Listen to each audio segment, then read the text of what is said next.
Good morning students. तर आपला force work आणि एनर्जी हा युनिट कंप्लीट झालेला आहे आणि त्याची एक्सरसाइजसुद्धा आपण बघितलेली आहे. या व्हिडिओमध्ये आपण न्यू लेसन स्टार्ट करणार आहे, essential for life air and water, lesson number 10.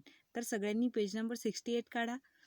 तर बघा, आता इसेन्शियल मीन्स काय, तर इसेन्शियल म्हणजे आवश्यक आणि लाईफ म्हणजे जीवन. इसेन्शियल फॉर लाईफ, जीवनासाठी आवश्यक, एअर आणि वॉटर याबद्दल आपण स्टडी करणार आहे. तर बघा, air is present all around us. तर बघा, आपल्या आजूबाजूनं एअर आहे की नाही. We cannot see or smell air but can feel it presence when it moves. तर बघा, आपण एअरला, हवेला पाहू शकतो का, किंवा तिचा वास घेऊ शकतो का हवेचा? नाही, कारण ती काय आहे, तिला स्मेल नाही आहे किंवा कलर नाही आहे एक स्पेसिफिक, ज्यामुळे ती आपल्याला दिसेल. तर आपण ओळखायचं कसं एअर आहे म्हणून? तर आपण फील करू शकतो मूव्हिंग एअरला. Air is necessary for the existence of life. तर एअर जी आहे ती आपल्या लाईफसाठी महत्त्वाची आहे. आपण असो किंवा बाकीचे लिव्हिंग थिंग्स आहे, ॲनिमल आहे, बर्ड आहे, त्यांनासुद्धा एअरची गरज असते. त्यानंतर बघा, दिलेलं आहे ॲटमॉस्फिअर. ॲटमॉस्फिअर म्हणजे काय होते, तर बघा, our earth is surrounded by a blanket of air called atmosphere. आपली जी अर्थ आहे, ही जी अर्थ आहे, ही आपल्या अर्थची बाजूची जी लेयर आहे ती पूर्ण एअरनी कवर आहे, त्याला म्हणतात एअर. त्याला काय म्हणतात? ॲटमॉस्फिअर. म्हणजे जोपर्यंत काय आहे, एअर आहे आपल्या पृथ्वीच्या वर, त्यापर्यंतच्या भागाला काय म्हणतात? ॲटमॉस्फिअर. ॲटमॉस्फिअर म्हणजे वातावरण. बघा, the atmosphere is present many kilometres above the earth surface. आपल्या पृथ्वीच्या सरफेसपासून बऱ्याच दूरपर्यंत काय आहे? ॲटमॉस्फिअर आहे, म्हणजेच एअर आहे. ठीक आहे. As we go higher up in the atmosphere the amount of air become less. बघा, जसं जसं ॲटमॉस्फिअरमध्ये, म्हणजे जसं जसं आपण पृथ्वीच्या वर जाऊ तसं तसं काय होते, एअर बिकम लेस, म्हणजे हवा कमी कमी होत जाते. And that is why mountaineers take oxygen cylinder with them. मग जे माउंटेनर्स असतात, माउंटेनवर चढणारे जे असतात, शिखरावर चढणारे, ते सोबत ऑक्सिजन सिलेंडर घेऊन जातात. का बरं? जेवढे तुम्ही वर जाल तेवढी काय होते, एअर कमी होत जाते, म्हणून तिथे वर तुम्हाला कशाची गरज असते? ऑक्सिजनची. The gravity pulls the layer of air towards the surface of the air. तर काय म्हटलेलं आहे, जो ग्रॅव्हिटेशनल फोर्स आहे आपल्या अर्थमध्ये, कोणतीही वस्तू अट्रॅक्ट करून घेण्याचा स्वतःकडे, तो फोर्स काय करते? एअरला पुल करते, हवेला प्रेशराईज करते. कुठं जाण्यासाठी? आपल्या पृथ्वीवर येण्यासाठी, सरफेसवर येण्यासाठी. ठीक आहे. त्यानंतर बघा, या ॲटमॉस्फिअरच्या, या वातावरणाच्या काही लेयर्स आहे. जोपर्यंत एअर आहे, हवा आहे, त्याच्या काही लेयर आहे. बघा, इथे तुम्हाला एक डायग्राम दिलेली आहे, लेयर्स ऑफ ॲटमॉस्फिअर म्हणून. तर सगळ्यात पहिली बघा, इथं ट्रोपोस्फिअर आहे, जी 12 किलोमीटर आहे. त्यानंतर आहे स्ट्रॅटोस्फिअर आहे, ती जी आपल्या अर्थपासून 50 किलोमीटर आहे. त्यानंतर मिझोस्फिअर आहे, 80 किलोमीटर. And थर्मोस्फिअर 320 kilometre. आणि सगळ्यात वर आहे एक्झोस्फिअर. तर मग आता हे स्पिअर्स काय आहे, याबद्दल आपण माहिती जाणून घेऊ. तर बघा, सगळ्यात पहिले आहे troposphere is the lowest layer. All the changes in weather acquires here. तर बघा, काय म्हटलेलं आहे, पहिली जी लेयर आहे आपली ट्रोपोस्फिअर, ह्या सगळ्या लेयर कशाच्या आहे? ॲटमॉस्फिअरच्या आहे, वातावरणाच्या आहे, म्हणजे जोपर्यंत एअर आहे त्या आहे. तर बघा, जे वेदर रिलेटेड इव्हेंट्स असतात, जसं क्लाउड्स तयार होणं, क्लाउड्स तयार होणं, ढगं तयार होणं, पाणी पडणं, किंवा बाकीचे जे वेदर रिलेटेड, वातावरणाशी संबंधित जे इव्हेंट आहे, ते सगळे या ट्रोपोस्फिअरमध्ये घडते, म्हणजे आपल्या पृथ्वीपासून 12 किलोमीटरपर्यंत. त्यानंतर आहे स्ट्रॅटोस्फिअर. स्ट्रॅटोस्फिअर इज प्रेझेंट अबाउट द ट्रोपोस्फिअर. ट्रोपोस्फिअरच्या वर आहे, वरचं जो लेयर आहे, थर आहे, त्याला म्हणतात troposphere. Ozone gas present in this layer absorb the harmful UV rays coming from the sun and prevent them reaching the earth's surface. These rays are very harmful to us. तर मग आता या स्ट्रॅटोस्फिअर ही जी layer आहे, हिचं काय काम आहे? तर बघा, ओझोन गॅस जो आहे तो इथे प्रेझेंट आहे या लेयरमध्ये, म्हणजे सनपासून येणारे जे UV रेज आहे, मीन्स अल्ट्राव्हायोलेट रेज आहे, जे अतिनील किरणं आहे, आपल्या ह्युमन लाईफसाठी हानिकारक जे किरणं आहे, ते किरणं हा जो ओझोन लेयर आहे, इथे एक ओझोन गॅस आहे, तो ॲब्झॉर्ब करून घेतो आणि आपल्या पृथ्वीपर्यंत येण्यापासून त्याला काय करतो? रोखतो. म्हणजे आपल्या पृथ्वीवर खराब किरणं सूर्याचे येऊ देत नाही. कोण? Ozone gas. आणि तो जो अल्ट्राव्हायलेट रेज असतात, अतिनील किरणं असतात, ते सगळ्याच लिव्हिंग थिंगसाठी हानिकारक असतात. आपण असो किंवा बर्ड्स असो, ॲनिमल असो, त्यामुळे वेगळ्या बिमाऱ्या होण्याची शक्यता असते. त्यानंतर आहे मिझोस्पियर. मिझोस्पियर हा स्ट्रॅटोस्पियरच्या वरचा भाग, जो आपल्या अर्थपासून किती किलोमीटर आहे? 80 किलोमीटर दूर आहे. आणि ही थर्ड लेयर आहे. Meteoroid and small rocks moving in a space are burned out there.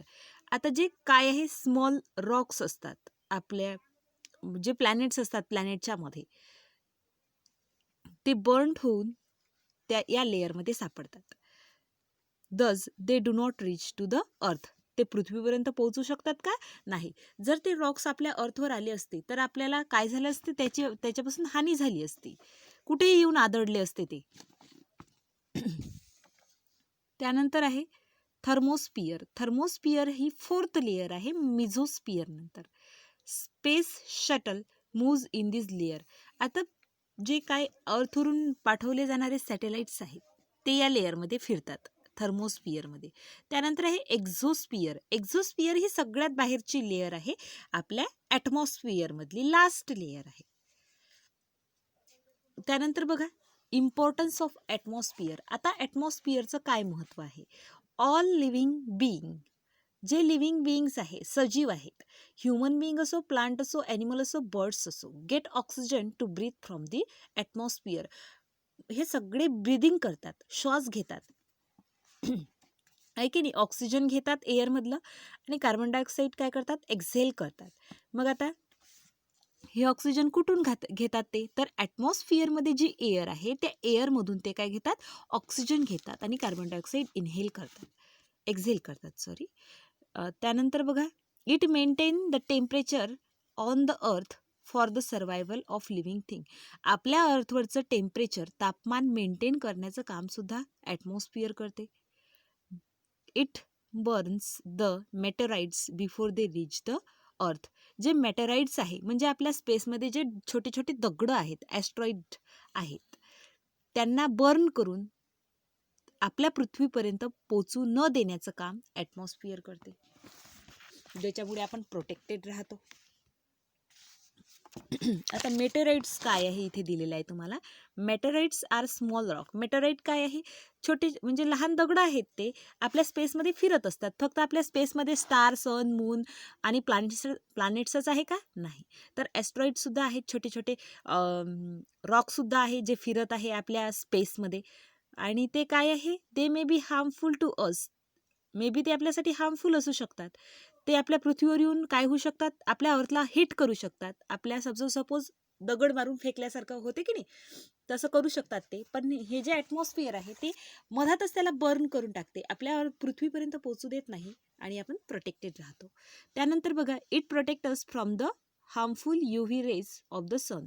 आता सनपासून आधीच सांगितलेलं आहे मी तुम्हाला, सनपासून निघणारे जे अल्ट्राव्हायोलेट रेज आहे म्हणजे अतिनील किरणं जे आहे, जे ह्युमन बिईंगसाठी हार्मफुल आहे, हानिकारक आहे, ते आपल्या पृथ्वीपर्यंत पोहोचूच देत नाही. मधातच काय करतात? त्याला रोखून म्हणजे ॲब्झॉर्ब करून घेते, ओझोन गॅस. त्यानंतर आहे कंपोनंट्स ऑफ एअर. मग आता एअरमध्ये काय काय आहे, कोणते कंपोनंट्स आहे, कोणते घटक आहे ते बघू. Air is a mixture of many gas. एअरमध्ये वेगवेगळे गॅसेस असतात. जसं ऑक्सिजन आपण इनहेल करतो, अबाउट 78% नायट्रोजन. त्यामध्ये 100% पैकी 78% नायट्रोजन गॅस आहे, 21% ऑक्सिजन गॅस आहे आणि 1% अदर गॅसेस आहे, like neon, argon, carbon dioxide and ozone are present in the air. म्हणजे आपले एअर कशाची मिळून बनलेली आहे? Nitrogen, oxygen, neon, argon, carbon dioxide and ozone या सगळ्यांची मिळून काय बनलेली आहे? एअर. आणि त्यामधला आपल्याला महत्त्वाचा कोणता घटक आहे? ऑक्सिजन, जो आपण इनहेल करतो. It also contains water vapour and dust particle. एअरमध्ये अजून वॉटर व्हेपरसुद्धा असते, म्हणजे पाण्याची वाफ होऊन ती हवेमध्येच मिसळते आणि नंतर वर जात असते. आणि त्यामध्ये डस्ट पार्टिकल म्हणजे धुळीचे कणसुद्धा असते. आता वन बाय वन आपण बघू. सगळ्यात पहिले आहे oxygen. All organism need oxygen for breathing. Oxygen is also necessary for burning. तर काय म्हटलेलं आहे? जे सगळे लिव्हिंग ऑर्गॅनिझम आहे, जे जीव आहेत, त्यांना कशाची गरज असते? ऑक्सिजनची. कशासाठी? ब्रीदिंगसाठी. आणि बर्निंगसाठी सुद्धा ऑक्सिजन काय करते? मदत करते. जसं बघा, आता 2 कॅन्डल घेतल्या तुम्ही, दोन्हीही कॅन्डल लावा. लावले दोन्ही कॅन्डल. कॅन्डल घेऊन काय करायचं मी तुम्हाला शॉर्टकटमध्ये सांगते. 2 कॅन्डल बर्न करायच्या आणि एका कॅन्डलवर तुम्ही काय करायचा? ग्लास जो असते ना, काचेचा ग्लास घ्यायचा, तो ठेवायचा आणि ऑब्झर्व करायचं. तुम्हाला दिसतेच की जोपर्यंत या ग्लासमध्ये एअर प्रेझेंट आहे, हवा प्रेझेंट आहे, तोपर्यंत मेणबत्ती चालू राहील आणि जशी हवा संपली तशी मेणबत्ती विझून जाईल. म्हणजे बर्निंगसाठी, ज्वलनासाठी ऑक्सिजनची गरज असते. जिथे हवा नाही तिथे आग लागत नाही. ठीक आहे. त्यानंतर आहे nitrogen. All organism need nitrogen for their growth. सगळ्याच ऑर्गॅनिझमना ग्रोथ होण्यासाठी नायट्रोजनची गरज असते, नायट्रोजन गॅसची. But they cannot use nitrogen directly from the air. पण आपण नायट्रोजन डायरेक्टली घेतो का एअरमधून? नाही. तर मग नायट्रोजन कोणत्या प्रमाणात, म्हणजे कशातून घेतो आपण? Most of the plant take nitrogen from the soil. जे प्लांट्स असतात, जसं ग्राम आहे, त्यानंतर nitrogen is added to the soil through the fertilizer. जे नायट्रोजन आहे ते फर्टिलायझर म्हणजे खताच्या सहाय्याने जमिनीमध्ये ॲड केले जाते. त्यानंतर animal get nitrogen from the food they eat. जे ॲनिमल्स असतात ते जे अन्न खातात त्यामधून त्यांना नायट्रोजन मिळते. And nitrogen does not support burning. पण नायट्रोजन जसं ऑक्सिजन बर्निंगला सपोर्ट करते तसं नायट्रोजन सपोर्ट करते का बर्निंगला? नाही. त्यानंतर आहे carbon dioxide. Green plant use carbon dioxide to make their food. It also used in a fire extinguisher to put off the fire. तर बघा, कार्बन डायऑक्साईड जे आहे प्लांटला अन्न बनवण्यासाठी, कशाची गरज असते? झाडांना अन्न बनवण्यासाठी सनलाईट पाहिजे, कार्बन डायऑक्साईड पाहिजे, क्लोरोफिल पाहिजे, वॉटर पाहिजे, पाहिजे की नाही? तर मग जसं आपण ऑक्सिजन काय करतो? इनहेल करतो आणि कार्बन डायऑक्साईड एक्झेल करतो. प्लांट याचा अपोजिट करतात. ते काय करतात? ऑक्सिजन बाहेर सोडतात आणि कार्बन डायऑक्साईड आतमध्ये घेतात. त्यांना अन्न बनवण्यासाठी कशाची गरज असते? कार्बन डायऑक्साईडची. त्यानंतर आहे water vapour. Water vapour is a form by the evaporation of water from the ocean, rain, river and lake because heat of the sun. आता वॉटर व्हेपर जी आहे ती कशी तयार होते? सनची जी हीट आहे ती जे काय आहे, ओशन आहे, रिव्हर आहे, लेक आहे, त्यामध्ये जे वॉटर आहे सन हीटमुळे ते काय होते? त्याच्यापासून वाफ तयार होते, म्हणजेच वॉटर व्हेपर तयार होते. The amount of water vapour present in the air is called humidity. आपल्या एअरमध्ये जेवढी काही वॉटर व्हेपर प्रेझेंट आहे हवेमध्ये त्याला म्हणतात ह्युमिडिटी, आर्द्रता. The water vapour can change the weather. Water व्हेपरमुळे काय होते? वेदर चेंज होते. त्यानंतर other gases. Air also contains hydrogen, ozone, helium, neon and argon. ठीक आहे. तर इथपर्यंत कळलं तुम्हाला? यानंतरचं आपण नेक्स्ट व्हिडिओमध्ये बघू.